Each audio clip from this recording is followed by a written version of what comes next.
of the hardest things I think about being a full-time voiceover talent and having a podcast is figuring out, what clothes did I wear last week? Because I have a tendency to kind of wear, I wear the same clothes all week long, basically. That sounds terrible, but like I work out every day, and so I wear clothes kind of for the beginning of the day, just for an hour or so, do a little work. Then I get into my workout clothes and I stay in those until I take a shower. So my clothes just never really get that dirty. And so I wear them like 3 or 4 days in a row. It's kind of scary, but that's maybe too much information, probably. But anyway, I try to remember, did I wear this last time on the podcast? I've got a hat on today. I'm sure you've worn it at some point. I think I've worn this shirt too, but this shirt is washed. Yeah. I don't know if we can say the same about yours. You always wear a hat. I always do. And I have never worn a hat, but today we've been so busy that I didn't know what my hair looked like, so I just threw on a hat. That covers up a multitude of problems. That's why I wear a hat, so I hide my hairline or lack thereof. Mine's more of a rooster tail. John always talks about me having a rooster tail. You know, I go down in my studio and I've got this big bed head kind of thing. Yeah.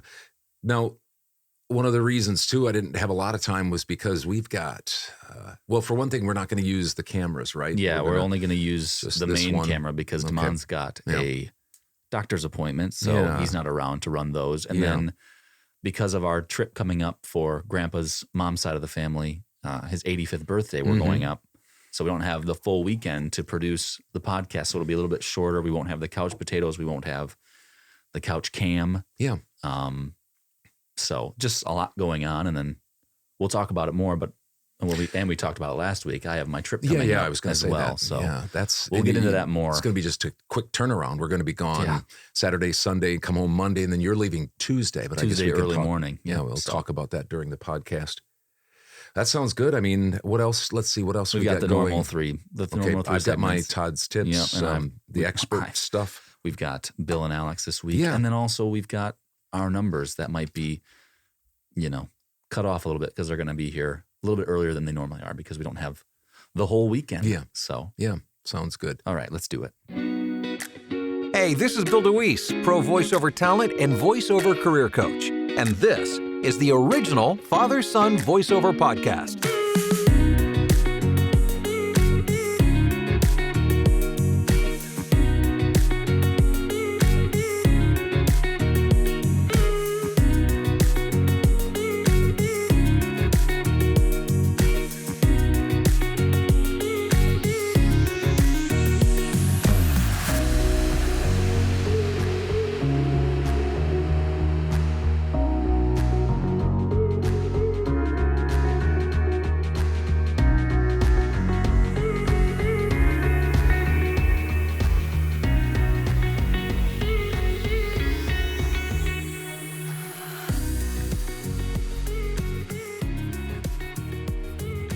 Hello, and welcome to the original Father-Son Voiceover Podcast, where father and son talk about all things voiceover, a little bit more. I'm Hudson, of course, and that's my dad, Todd, and this is our 5th episode. We've made it to at least 5, so I hear that once you make it to 5, you just keep going. So if you don't make it, so we're there. We're there. Oh, that feels good to be there, too. 5. Yep. We can count all of our episodes on one hand yet. And I'll try not to hold on for dear life. I won't clench. Well, I know that I know we're going to have our numbers. We're going to have that great interview with Alex and Bill DeWees about audio processing. And it was kind of fun because it was kind of a father-son dual cubed, Cubed? You mean squared. Squared. Yeah. Podcast. Math isn't our first subject. No, not mine especially. But so it was kind of nice to have another father-son duo group there with us. And so that'll be fun. We'll talk more about that as we get closer to it. Like you said, it's always interesting because not that it's probably not normal to have a father and a son duo. There's a couple, we know a couple, but especially Bill and Alex, Alex was, and we'll talk about it more, but Alex was doing stuff at an early age for Bill. So that's just interesting. Yeah. And so this first part, we're not going to spend a ton of time, but on your screen, you'll see a very like crude, simple, just information. And it's just a scale of 10 to 1, 10 being an expert and 1 being kind of a know-nothing. And I don't mean that in a terrible way. It's just that you are novice. You just don't know that much about it. And so you'll see that on the screen, and we'll walk through that. And I don't know how many weeks we'll work on this, but we'll do it here for a few minutes. And the whole purpose is I wanted people to be able to evaluate themselves. This isn't exhaustive, but these are some of the things that I evaluate myself on as far as where do I fit realistically, honestly, in all humility, where do I fit on the expert down to kind of a know-nothing, where I really need some more education, I need some help, I need some coaching, because it's important. I can't remember who said it, but one of the things somebody once said, some philosopher back, 2,000 years ago said, know thyself, know thyself. And I think a proper estimation of oneself is very, very important. And that's really what humility is. It's not humble to say, I don't know anything, or I'm not very good, or I'm not an expert, but nor is it humble to have to think you're an expert in everything, because there's just very few people that are an expert in multiple areas. There are some experts in one area, maybe some really brilliant people that are in 2 or 3, but within an industry even, like voiceover, for instance, I don't consider myself an expert in everything voiceover. And I know you call yourself a novice in voiceover, and you have a lot to learn yet. But it's important to say, what are my strong points? What are my weak points? Where do I need help? Maybe where do I need to get some help? Who am I going to get some help from? And so going back to this simple diagram of expert down to know nothing, one of the reasons I use these, and I've done this before with my numbers and different things like that. One of the reasons I use these simple, crude graphs, stats, charts, it's on purpose. You any idea why I would just maybe have this be very simple and almost just handwritten? Why do you do that? Yeah. Any idea why I would? Because you're not an expert? In making these graphs? Yeah, probably. Well, that's exactly, I'm glad you nailed that. I guess. Because that's exactly what I was going to say was because I can't do much better than this. That's, what you're seeing on the screen. I'm kind of old. I don't have all the great gifts of working with technology and things like that, and how to make these types of things on a computer. I just don't know. So what do? I just hand draw them. But second of all, it's kind of to prove a point. It really is. It's to prove a point that you don't need a lot of fancy high-tech stats, charts, CRMs, databases, etc., to have a thriving voiceover business. And with my multiple 6-figure direct email marketing income, we use Google, Excel spreadsheet, and Microsoft 365. It's very simple. It's not complex.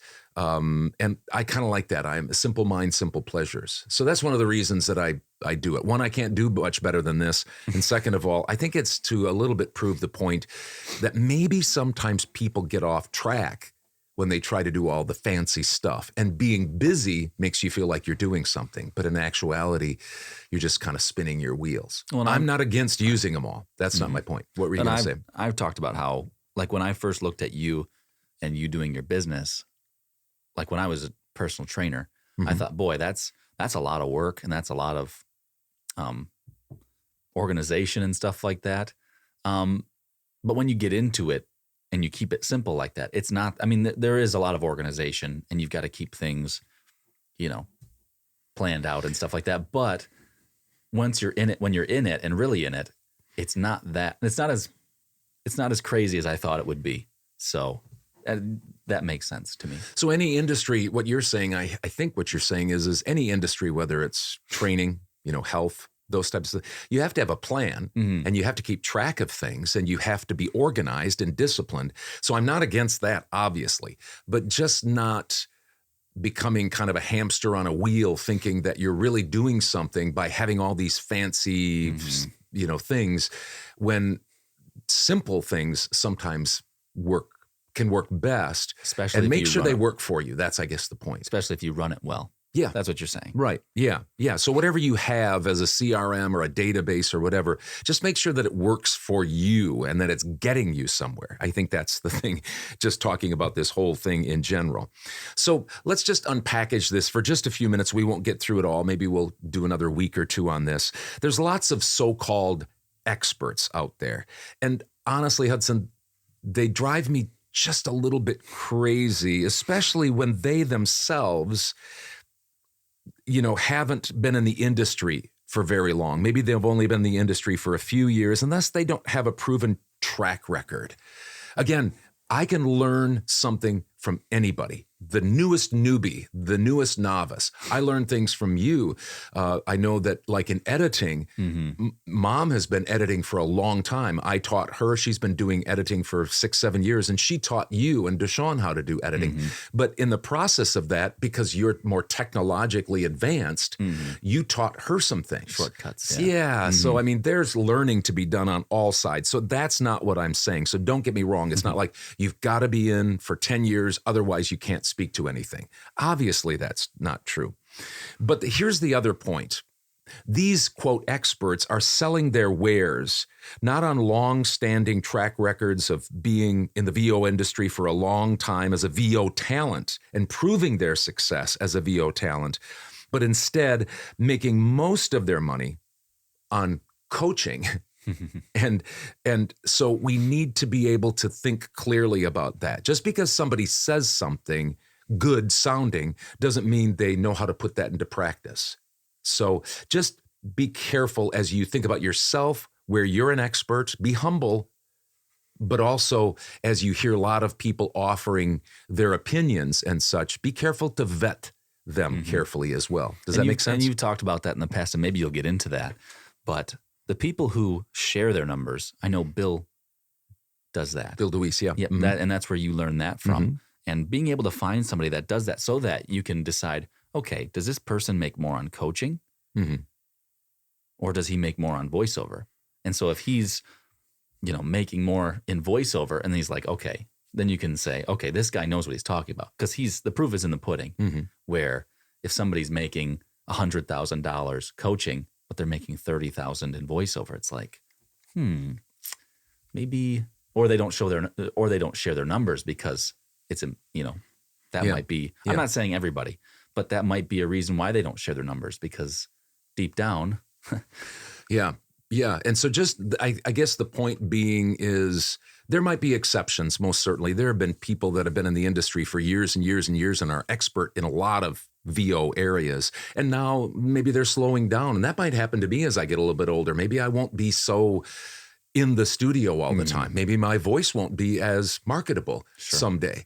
And so that will start to diminish, and maybe I'll do some more coaching, and maybe eventually my coaching numbers financially will go up and my VO numbers will go down. I still think you want to be a little careful, because you also have to stay connected to the industry, because the industry is changing. So just be a little bit careful. Humility, as I said before, is a proper estimation of yourself. You need to know yourself, and to be like, I'm an expert in everything. I'm careful with people that say that. I'm an expert in everything VO. Or they say, I don't know anything about VO. You've been in the industry for 5 years and you don't know anything about VO? That's not true.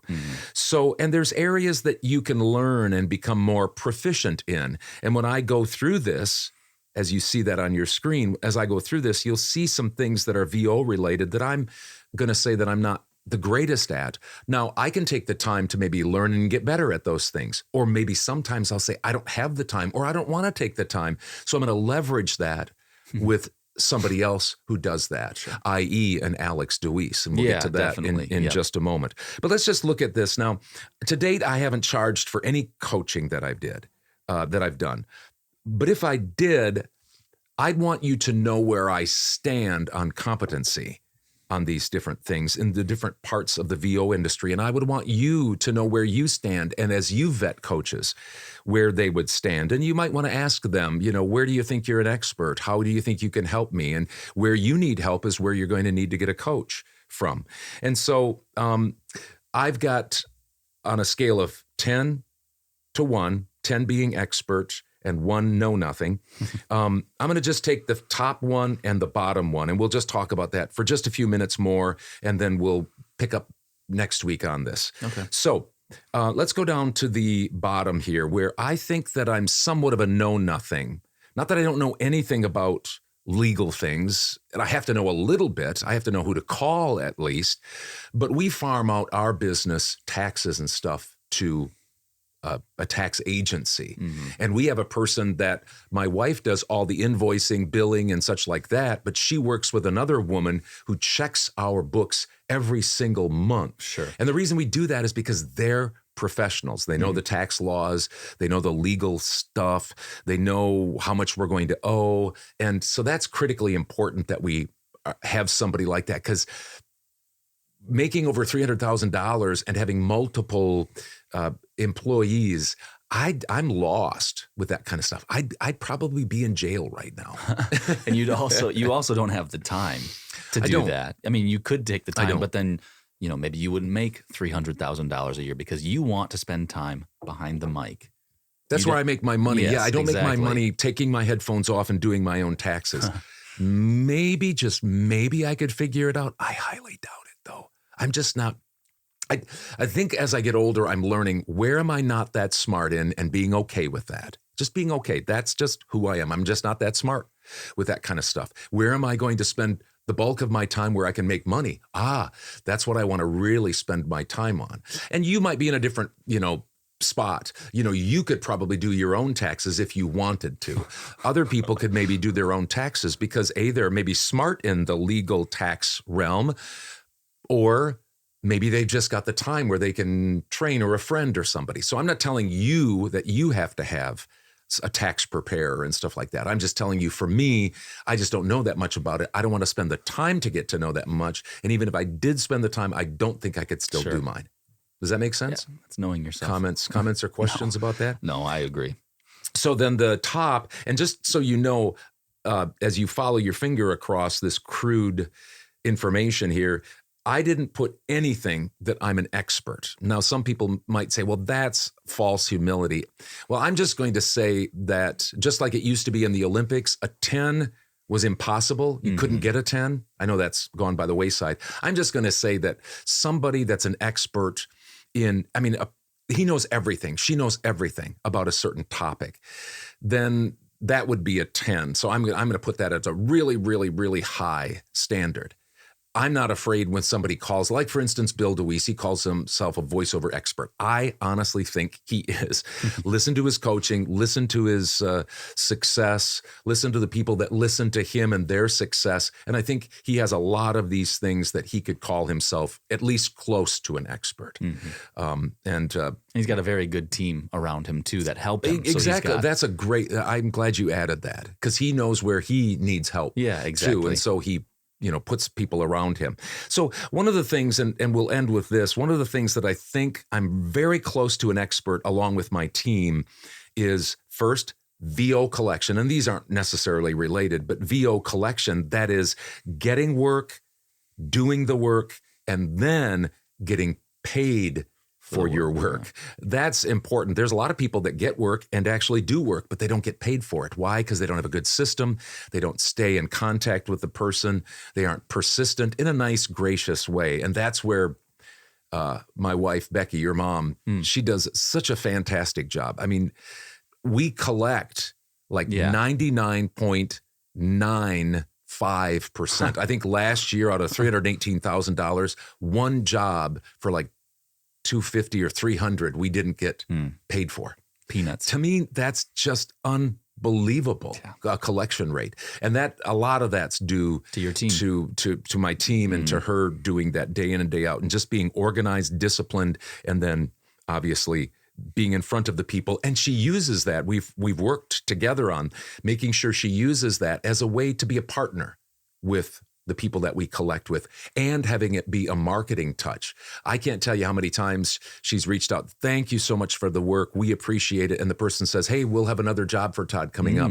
It's like another marketing touch. Yeah, exactly. Yep. And so took the words right out of your mouth. Yeah, exactly. VO collection. I think I think we're pretty close to being an expert in that.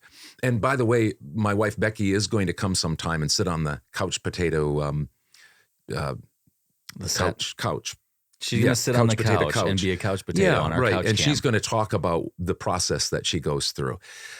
Second thing is, I think that we probably are, as a team, I think we're pretty proficient in VO editing and quality assurance. We get constant high marks with, wow, does your team ever make any mistakes? I'm talking about you, Deshaun. We had Phil, who used to edit for me, just fantastic. John's done some editing. Joe's done some editing. Drew has done some editing. In the early years. Damon did some editing. Mom does editing. And so we do a fantastic job. I'm just going to toot our horns. We do a fantastic job of turning the work around quickly and having it be error-free, pristine audio that we send to our clients, and that just pays dividends. So in those two areas, I think we're pretty good as far as being close to what I would call an expert. And I think we could teach people about that. That's what an expert is. I think they're able to teach people what they know, and people will benefit from that. Does that make sense? It sure does. That's a lot of good. Yeah. So we've got content. A bunch of other things to talk about. Maybe it'll take us next week or the week after that, but I think that's enough for today. And again, if you have comments or questions or concerns about what I said, I'm not saying that I don't even know if I'm an expert in trying to communicate this. So, again, if you have questions, feel free to reach out. I hope this makes sense to you, and we'd really like to hear your feedback. Yeah, we would. Yeah. Well, that's a lot of good content you just gave to us. So Thanks. Lots to think about. So next segment, we've got Bill DeWees and his son, Alex DeWees, talking about VO. Audio processing? Audio processing. Yeah. Okay. Something That's that what I we've need got. to learn about, Yeah. and he helps us a lot. So I'm looking forward to that interview. All right. That'll be next. Hey, how you doing? This is Todd, and that's Hudson, and we're so grateful that you are joining us for the original Father-Son Voiceover podcast. Before we get back to the podcast, I just wanted to take a moment to talk to you about another company, a company that I helped start along with Hudson and my 5 other adult sons. It's called VO Marketing Pro, or VOMP. And what VO Marketing Pro does is really, it's a direct email marketing assistant for you, a voiceover talent. So if you want to check it out, you can check out the links below, and there's lots of information about VOMP or VO Marketing Pro there. We'll get back to more of the original Father-Son Voiceover podcast right after this.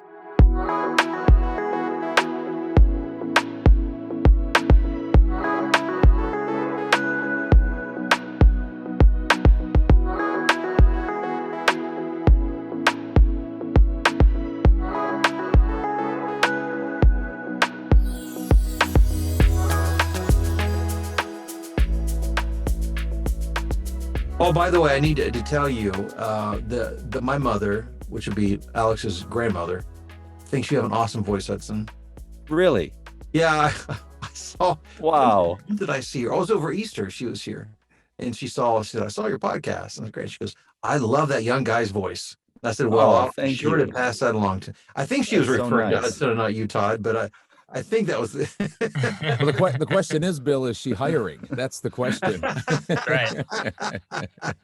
Is she hiring Right, voiceover yes. talent? Unfortunately, it's not going to do you any good, but Yeah. if it makes you feel any better, it's always nice to have. It Yeah. does. It But does. So Well- in the 82-year-old female demo, you are. Yeah, demographic. Killing it. You're right in there, killing it. Yeah. I'm sorry, I shouldn't have added that. Just want to say welcome to Bill and Alex to the original Father-Son Voiceover podcast. Thanks for taking time out of your day to join us. And what we want to do today is we want to get to know Alex just a little bit better. We know Bill pretty well, and our viewers know him, people that join the podcast.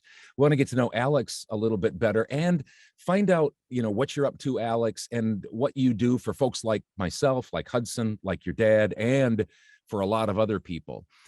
I just want to say this. I'm not at all an expert in audio engineering. I know it was the same in radio. I would work with engineers. I know exactly what I want it to sound like. And I know that's what it should sound like. but getting it there, I'm not able to do that. And so we really appreciate you did that for my booth here, my whisper room. You gave me the audio processing, and people love it. And then for my gear, my mobile gear, I had you set it up about a year ago because we were going to have major construction just a block away. And so I wanted to have some mobile gear I could take away from here just in case. Didn't end up using it, but I'm going to use it on the road. So I appreciate that. And I know Hudson does too. Hudson, you were going to say something because you're in a little bit of a different situation. Yeah, as you can see, I'm in my hobo fort still. And I just wanted to say thank you because I haven't had one person say that has used me that has said, hey, your audio sounds a little bit off, or it sounds like you're using, a little bit lower tier of equipment. So that's just a testament to you for the work you've done and how well you made it sound. So thank you. Well, yeah, I'm so glad to hear that from both of you. And I know, we worked together. It was a little while back at this point, but I'm so glad to hear that stuff is holding up for both of you guys. Yeah. And one of the things I appreciate about you is the same with your dad. He's on the other side of the microphone, but you're responsive, communicative, professional. And I didn't always have that with engineers. I don't know about Bill in radio, if you had. Sometimes they weren't always the easiest to communicate. At least that's the ones that I had. Radio engineers are their own breed. It's a whole different type of. Yeah, I'm not going to judge good or bad. I'm just saying it's a whole different world. Yeah. So we appreciate that. We appreciate you working with us. And I know anytime somebody uses you, I hear the remarks. So you have a lot of good things going for you, and we appreciate that. Now, one of the things you're doing is, and I'm going to try not to get into a time frame because we're doing this on a Monday, but it's not going to air till next Monday.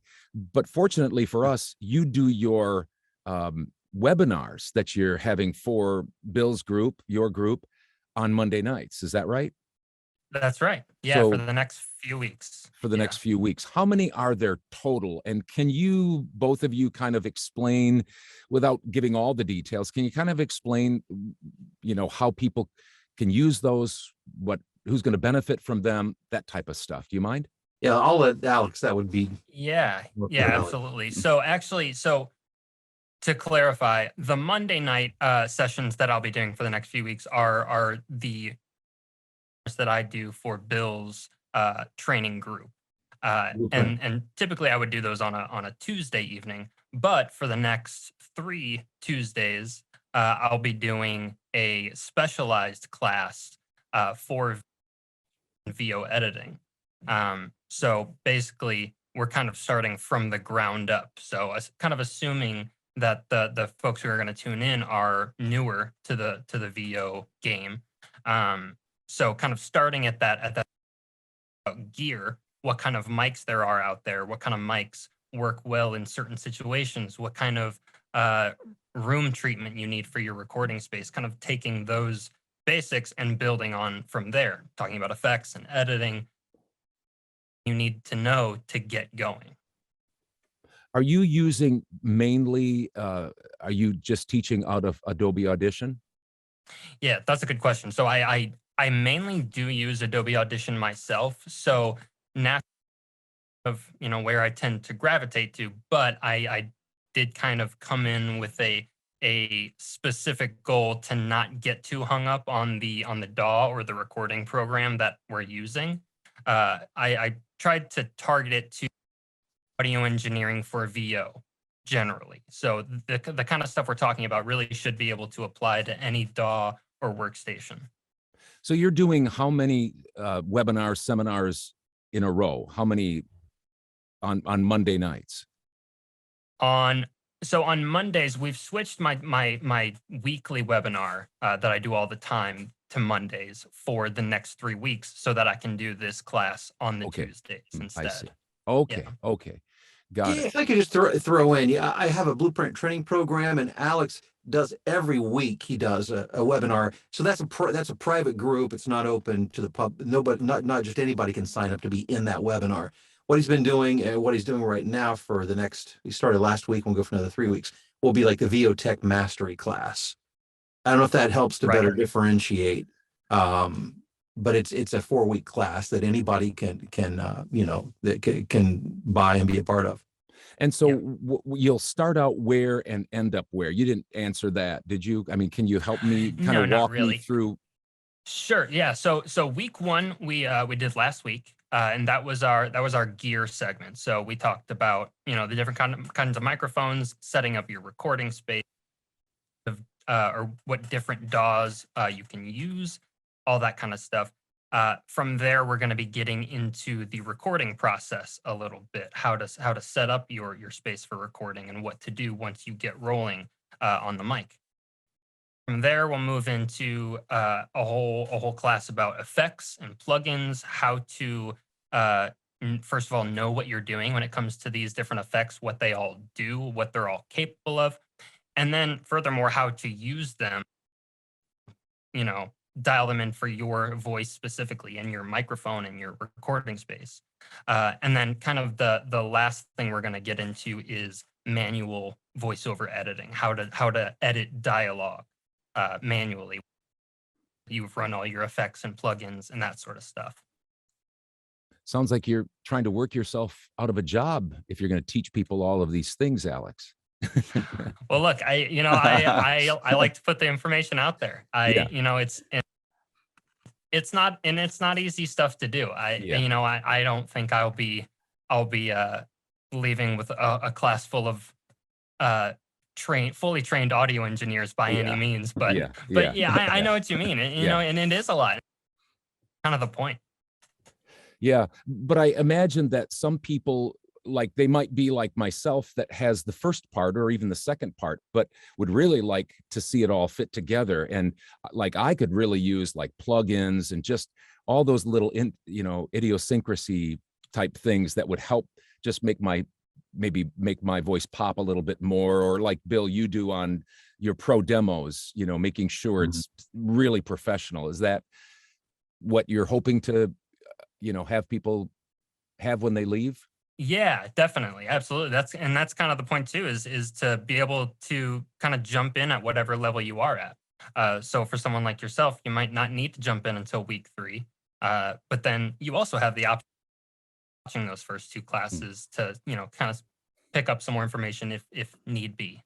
Yeah, I find all the time that like I'll hit the wrong button on my DAW and I don't know how to get out of it. And so it's like, I think I better call Alex. And then usually first I say, I'm not going to bother Alex. I'll see if one of my adult sons who just are a little better at this than I am. Bill, you're laughing, but you don't have that problem, do you? Because you're more of an expert. You used to until Alex trained you. Well, it's funny. I mean, I've been using Adobe Audition since I don't know, whenever it was created. Cool Edit, yeah. Yeah, Cool Edit Pro, yeah. And then was with it all those years. But when I got into VoiceOver, was using it more intensively. And I would get into these scenarios where it's like, I didn't know where I was at or how to get out of it. And over time, I just realized that, was it Command Z can undo what you just did? Is that right? Yeah, absolutely. I know they are on the but it's Command Z. That's your friend. Put that down, Command Dad. Z will take you backwards. I'm writing that down. Write that down. Yeah. It saved my bacon on more than one occasion. That might be my only need from all 4, all of your technical training is just. There you go. Yeah, and like we said, that applies to any DAW. It does. Okay. Right. Yeah. Hudson, did you have a question? Yeah, I did. Alex, I've been watching Bill's early morning live sessions or live recording that you do. And he had you on a couple mornings ago. Maybe it was probably last week. And he talked about you've been doing editing since you were like 15 for him and stuff like that. So my question is, was that out of necessity, or like, had you always had a fascination with it? So what's the story there? So basically, and then correct me if I'm wrong, Dad, but I believe that was out of necessity for him. It was for me. I think that you just beat driving to Dairy Queen or wherever. Yeah. Exactly. Or walking on my paper route, Right. Right. Yeah, exactly. So It was like I could sit inside and be in the air conditioning, so I'll take that. And I had grown up playing music. My dad together even since I was a kid, and so it always fascinated me for sure. But I never really pictured myself doing anything involving audio. And then he showed me the ropes and kind of how to work the basics, and it was kind of over from there. Did you then, so what you're saying, this was the question I had. Did you kind of want to do this because of your dad's job influence, and then you went to college and studied specifically for that? Or was it more in college that you said, I want to do this more for, my business, my career? Yeah. So initially I actually left college so I could do some. I was in a band. We were playing a lot of shows, so I decided to take a break from school, do a little bit of touring, and try that stuff out. And that's really where it kind of all came together for me, because I kind of realized I could work, and I could do the VO stuff that my dad does using the skills that I already have in that area. And so at that point, I decided to go I ended up going to the Conservatory of Sciences in Phoenix, Arizona, and that's where I did my full audio engineering training. Was that a 2-year? Or that is actually an 11-month intensive kind of intensive course. Yeah. And Bill Hudson, go ahead. No, I just said wow. Bill, so how does Alex still do editing just like when he was 15 years old? Does he still fulfill that, or is he off doing kind of his other things and for your media company? Well, I know Alex does a lot of editing. He doesn't do any for me. He's got other clients that he does that because after Alex went to school, and Mallory ended up started working for me full time like a dozen years ago. I mean, it was a long time ago. And then she picked up all of that, and then a number of years later, Alex gets into engineering, and now Alex has his, he has, I don't know how many clients you have, Alex, but I know you do quite a bit of editing. I do, yeah. A small handful of ongoing clients for sure. But I'm always getting, whether it's people coming from Bill's training or just people that I've worked with in the past, maybe they'll come back to me and ask me for something like that. But yeah, I do kind of all kinds of editing now. I'm working on a podcast or two as well. So it's definitely shifted into a different lane for me. Anything, Bill, I'm kind of putting you on the spot here, so it's just pass if you want to, but would you wish that people would ask Alex a certain question or set of questions who are, looking to be involved in these webinars? Anything that comes to mind? Well, one of the things, I think it would be interesting to hear Alex talk a little bit about Alex, when you first started working with editing and Adobe Audition, because I know that freaks people out if they have no experience. Maybe I'd love to hear more about how and it's been a long time. I don't remember you having any issues whatsoever. The way I remember it, you picked it up. I may have shown you a few things. I don't even remember, but I remember just seeing you were always working on it, just doing it. And it was great. You did great. But maybe talk about that learning curve, or was there much of a learning curve? Sure. Is it not as scary as people think it is? I mean, honestly, I think I was lucky to be able to get in at the age that I did. I was 15 years old. I don't think I fully understood of what my dad was doing. So nobody did. Sure. Yeah. So, and he showed me what to do step by step. And, eventually, while it kind of started as this process, it kind of turned into something that I was able to, get creative with. And so I think once I realized that, it became a lot more enjoyable. And I mean, unfortunately, have to say that it was never really stressful for me, to be completely honest. And like I said, I think that's just because I was given such clear direction out the gate of the basics that needed to be done. But I will say, get into these things, like once you start clicking around in a DAW and just trying stuff, it is liberating, I will say, because you kind of start to realize you're not gonna screw anything up as bad as you think you are. Yeah. It's Control Z. Yeah. yeah, exactly. Undo. Control Pretty Z. difficult to permanently ruin something like that. Well, that's quite, it's quite a responsibility that you gave Alex at 15 years old, because, that's your bread and butter. I mean, your audio is what you're giving your clients. And so that's quite a compliment, I think. Well, it's always been my desire to be, I love to do stuff with my kids, love it. And whether they want to do voiceover or not, that doesn't matter to me. I just want them to do whatever it is that makes them happy. But to have an opportunity to share something that they're interested in. I mean, when Alex showed interest, I was thrilled. That was awesome. And like, he just took it and ran. All I remember is saying, here's the stuff every day. And he would just do it, and it would go out, and there were just never any issues. It was just smooth, and it was enjoyable. And, it's always been fun having my kids around to do that kind of stuff.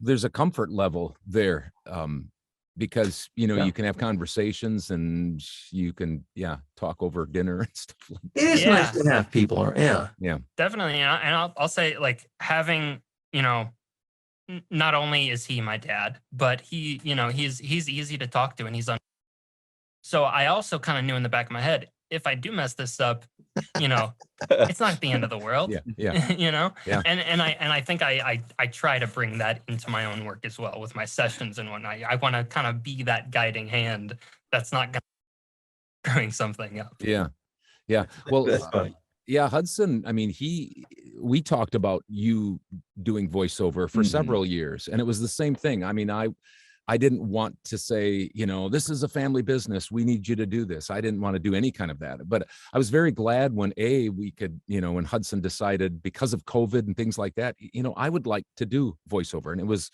of his own volition. And then we were able to start with all of the boys. We were able to start, VO Marketing Pro together. That's just a thrill. So I identify with you, Bill and Alex, about that. Hudson, I don't know if you wanted to comment on that.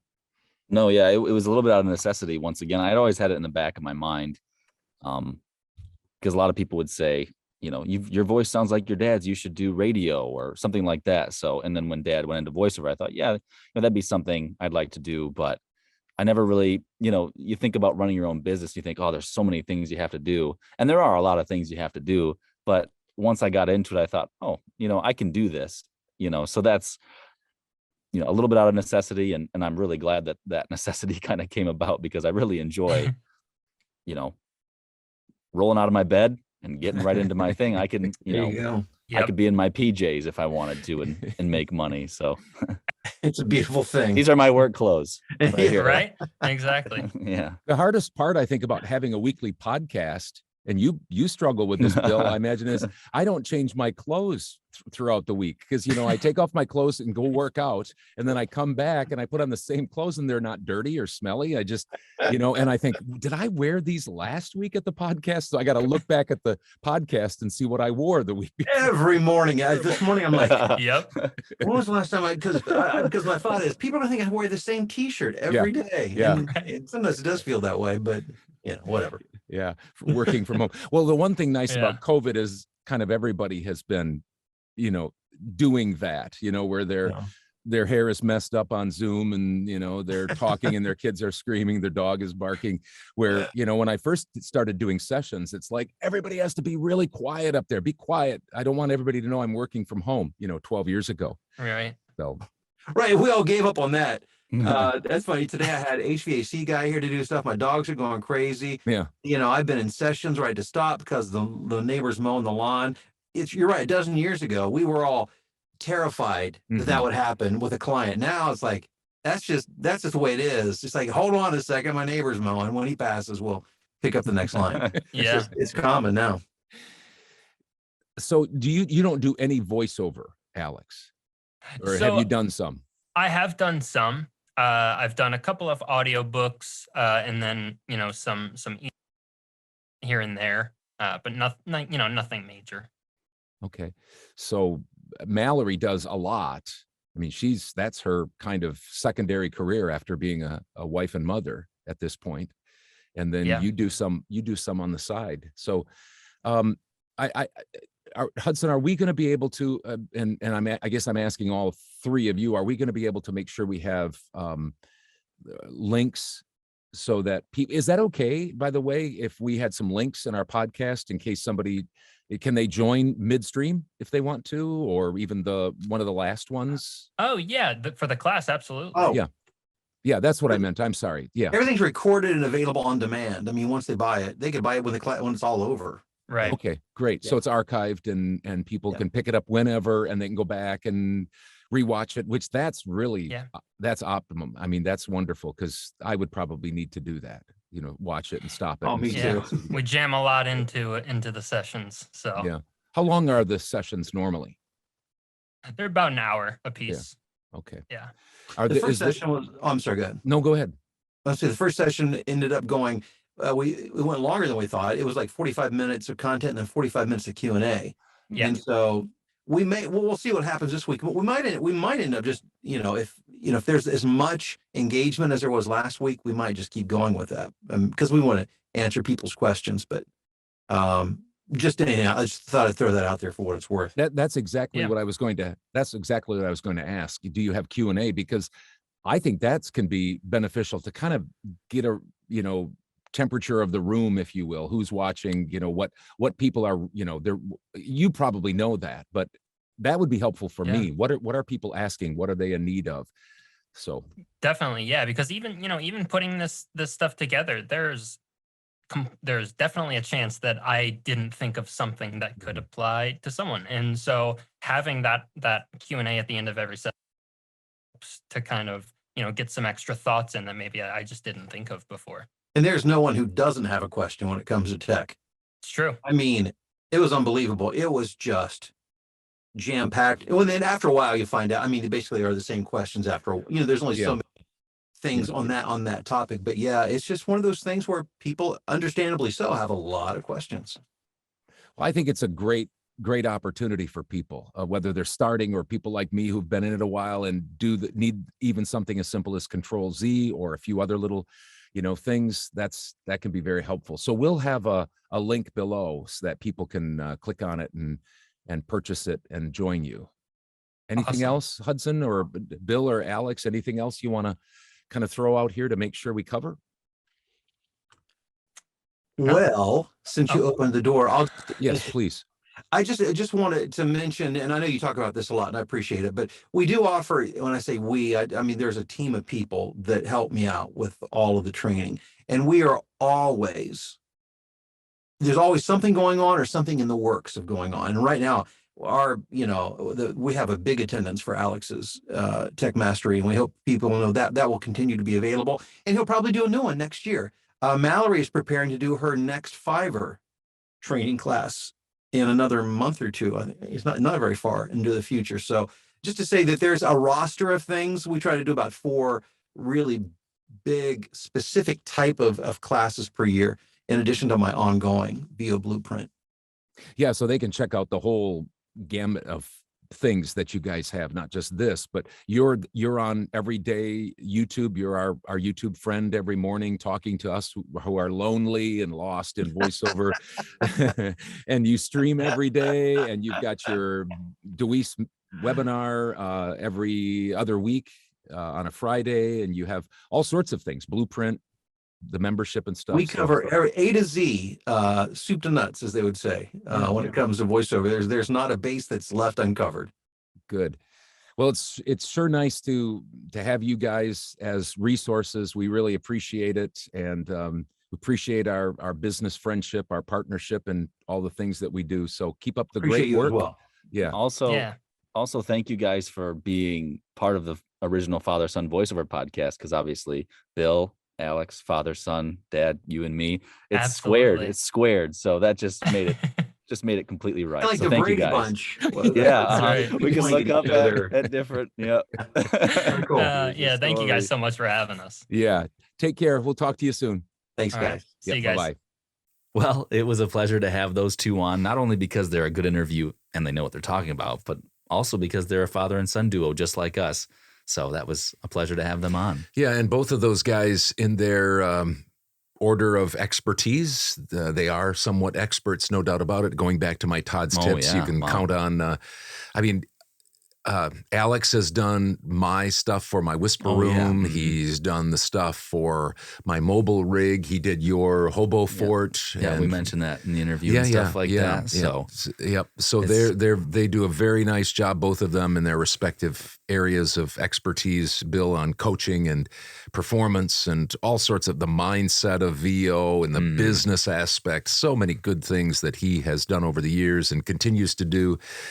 People can take advantage of his coaching. We have links below. It's BillDeWeesLive.com. That will be below. Also, if you're interested in the VO Tech Mastery class, VOTechMastery.com will show up demand right here when you watch this. Also, and that, by the way, is Alex's seminar. His webinar seminar thing, which is already been going for a few weeks, but it's archived and you can join any time, and then you can have access to it. So if you're late to the party, you can go back and watch them, which is just wonderful. So you're not left behind is what we're saying. Also, once again, we have our VO merch, our VO merch inspired mugs, all sorts of things at vomerch.com if you're interested. So next segment, we will have your numbers, my numbers, VOMP numbers, but we won't have the couch potatoes or the couch cam. So that's just what we've got. So got lots of things going on. Yeah. We'll see you next segment.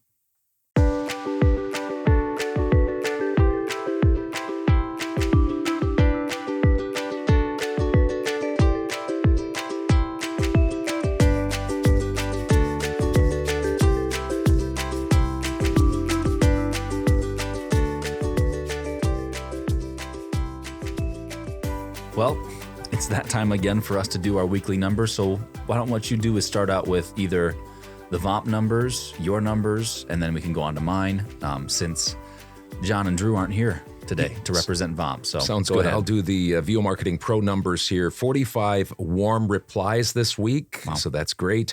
9 auditions. So those can be jobs that, we book a week or 2 or 3 from now. So we don't have those in the coffers, if you will, right now, but those could be coming up soon. And then 3 jobs were booked this week, and 1 real good possibility for somebody.